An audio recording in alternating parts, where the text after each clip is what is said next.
Jessica, keep going. You all right? Yeah. Do you know why we're here? No.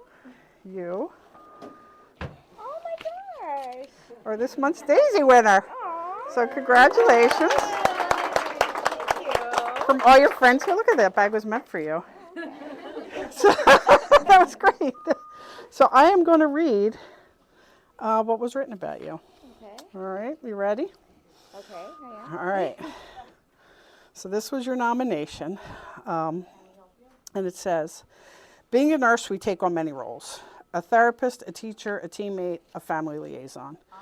We are expected to be a dispenser of care, compassion, and encouragement, even in some of the most difficult situations. Some patients just stick out more than others. Every time I come to this unit, I'm like, verklempt. Although Jessica plays these roles and many more, one particular patient stuck out to me that we actually cared for together. Having had that patient myself and not being able to have this difficult conversation, Jessica did. Do you know who I'm talking about yet? No, keep reading. All right. She and I had many tearful talks about this patient, and she had the intuition to deliver the truth in such a caring way that ultimately led to the patient making a very difficult decision. Got it yet? Yes. Okay. The decision was to go on comfort care and have the patient pass comfortably. Hearing the raw and realistic unfortunate outcome of this diagnosis was difficult for the entire team, but even more difficult for the patient and his mother. Having a cancer patient, especially one in their 20s, is something that no amount of education or CBT could ever prepare you for. Let's be honest here, it's terrible and it's unfair. It's an instant reminder that what we do on a daily basis is truly a special calling. Certain situations are impossible not to tug at your heartstrings and take home with you.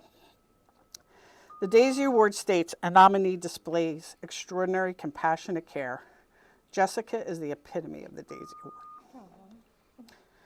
It is not only how she handled this patient, but also having the difficult conversation with his mom. Being a mother herself, I don't know how she had the strength to do so. Jessica is intuitive, patient, kind, and an excellent teammate. Everybody needs a Jessica. I need to keep hearing you with me. She is always willing to offer a helping hand. This particular patient is just the prime example of Jessica's morals and values, not only as a nurse, but as a person. Please consider her for the Daisy Award. Healthcare needs more Jessicas, and we here at Jefferson are very fortunate to have her as our own. Wow. I feel like I can cry every time I come up here. Megan, come here.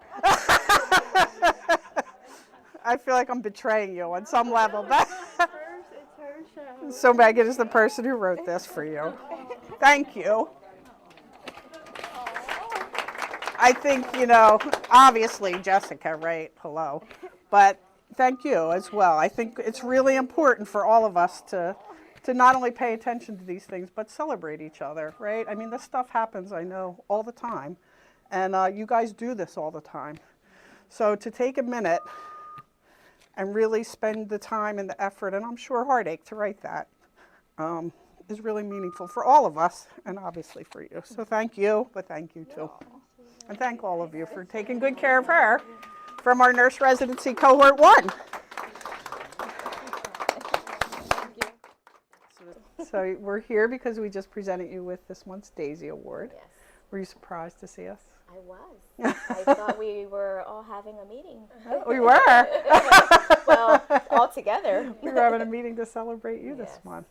So, obviously Megan's with us. Megan is the person who wrote the letter describing you in general, but also you specifically and how you cared for this patient and his mom and your coworkers. Yes. Clearly. Tell me what you remember about that situation and taking care of him and his mom and your interactions with one another. Yes. So what I remember from this patient and mom was patient terminally ill. Young guy, right? Young guy in his 20s. Just basically dying from cancer. They were very close. I believe it was the mom's only child. She saw how sick he was, but she didn't want to like take no for an answer, of course, what a mom always does. But he was afraid to have the conversation with his mom, like, hey, Mom, I think it's time. And he asked me for advice, and I had a few minutes where it was just me and the patient, and I spoke to him, and I said, you know, it looks like you have a good bond with your mom, just, you know, tonight, because she did sleep over during his stay. Tonight, when it's just you and your mom, talk to her. Tell her how you feel, you know. And he did, and the next day I come in, and he was comfort care. What do you think it was about you and how you interacted with him that allowed him to even ask you that? Because you could have been in and out of his room all night, and that interaction could have not happened even, no matter how he was feeling.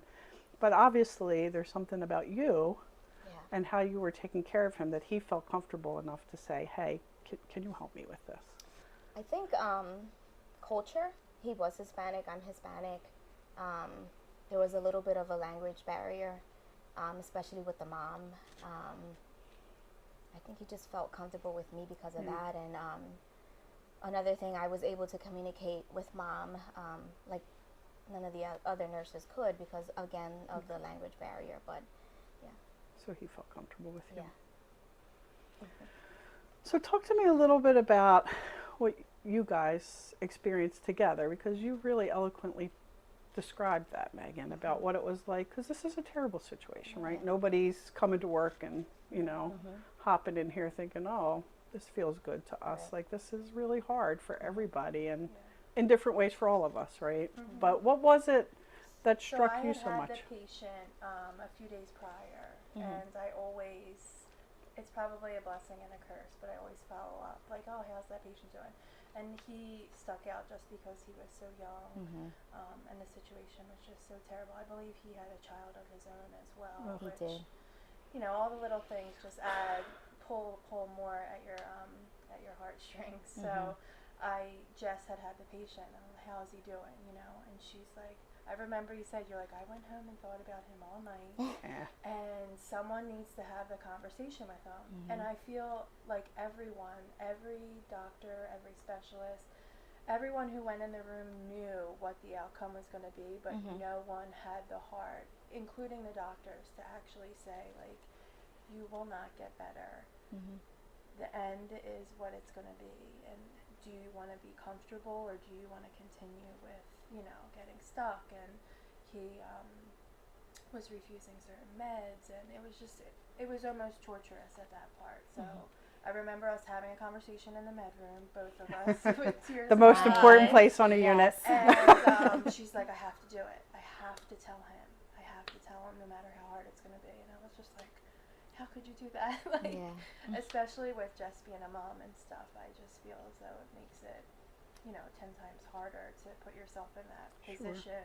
So, and she did it, and then the next day he was comfort. So I was just like, she did something that I felt like I didn't have the heart to do. So it needed to be recognized. Well, but fair. I think, you know, one of the things you said really struck me is you knew he had to talk to his mom.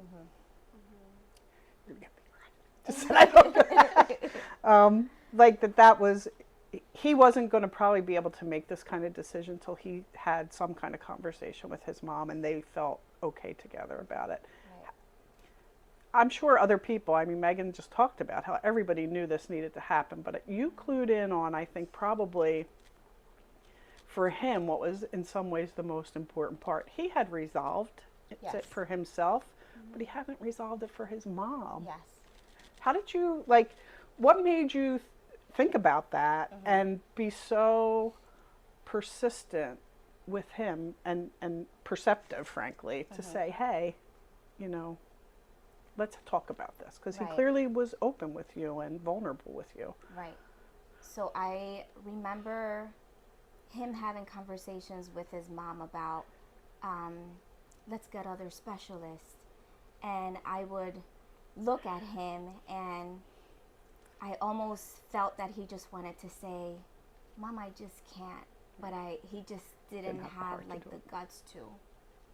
And I remember having the conversation when Mom was in the room, and I said, I know this is hard for you, and it's hard for you, Mom. And he said, no.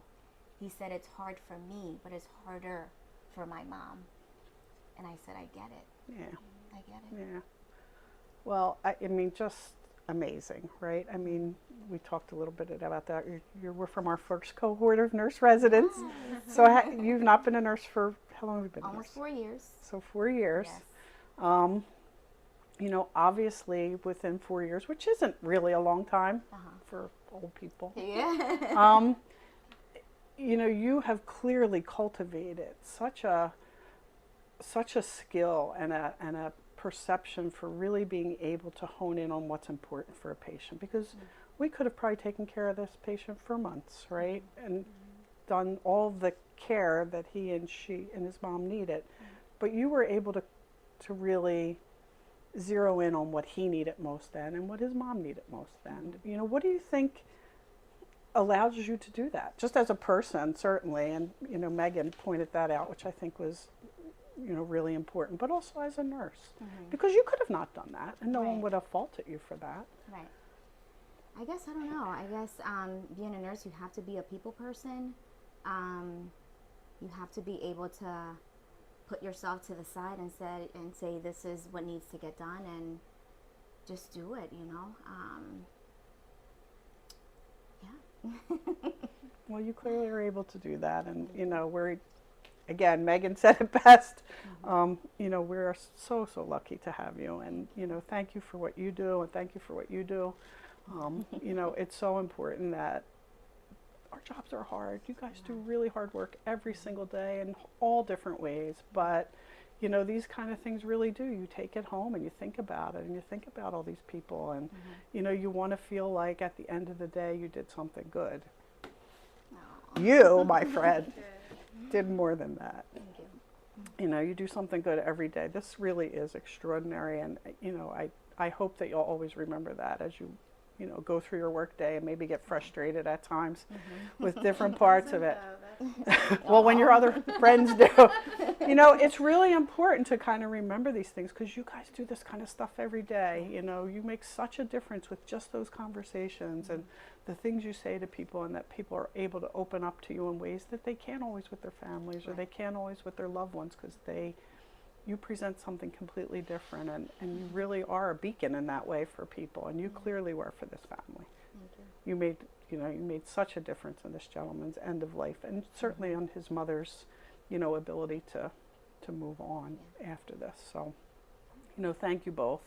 Thank you, Megan, for acknowledging your wonderful coworker. I'm sure you're both, you know, equally. We could write letters about all of you, but you know, thank you for what you do, and you know, I love you guys. You do, you know, such profound work. You really do. Don't ever doubt it, and don't let anyone tell you differently. If they do, call me on the phone. I'll be up here in a hot minute. Thank you, guys. Congratulations. Thank you.